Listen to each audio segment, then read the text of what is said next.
মহানবী হযরত মুহাম্মদ সাল্লাল্লাহু আলাইহি ওয়াসাল্লামের কঠিন হুঁশিয়ারি, যে 10টি কাজ করলে 10টি বিপদ অবধারিত। কিয়ামত পর্যন্ত যেন তার উম্মতরা যাতে ন্যায়ের পথে থেকে চলতে পারে, সেই জন্য মহানবী হযরত মুহাম্মদ সাল্লাল্লাহু আলাইহি ওয়াসাল্লাম দিক নির্দেশনা দিয়ে গেছেন।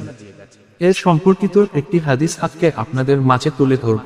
হযরত আলী রাদিয়াল্লাহু আনহু থেকে বর্ণিত, রাসূল সাল্লাল্লাহু আলাইহি ওয়াসাল্লাম বলেছেন, যখন আমার উম্মতরা 10টা কাজ করবে তখন তাদের উপর বিপদ নেমে আসবে। রাসূল সাল্লাল্লাহু আলাইহি ওয়াসাল্লামকে জিজ্ঞাসা করা হলো, হে রাসূল সাল্লাল্লাহু আলাইহি ওয়াসাল্লাম, কি সেই 10টি কাজ যা করলে বিপদ হবে? তিনি বললেন, 1. যখন রাষ্ট্রীয় সম্পদকে ব্যক্তিগত সম্পত্তি মনে করা হবে। 2. যখন আমানত হিসেবে রক্ষিত সম্পদকে লুটের মাল হিসাবে গ্রহণ করা হবে, অর্থাৎ আত্মসাৎ করা হবে। 3. জাকাতকে জরিমানার মতো মনে করা হবে। 4. স্বামী যখন স্ত্রীর আনুগত্য করবে এবং মায়ের অবাধ্য হবে। 5.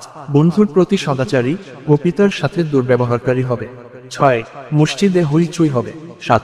জনগণের নেতা হবে সেই ব্যক্তি যে তাদের মধ্যেকার সবচেয়ে নিকৃষ্ট চরিত্রের অধিকারী। 8. মানুষকে তার ক্ষতির আশঙ্কায় সম্মান করা হবে। 9. গায়িকা ও বাদ্যযন্ত্রের হিড়িক পড়ে যাবে। 10. উম্মতের পূর্ববর্তীরা পূর্ববর্তীদেরকে অভিশাপ দেবে, তখন আগুনের বাতাস আসবে, মাটির দশ ও দেহের বিকৃতি ঘটবে। আল্লাহ তাআলা আমাদের সবাইকে এসব কাজ থেকে বিরত থাকার তৌফিক দান করুন। আমিন।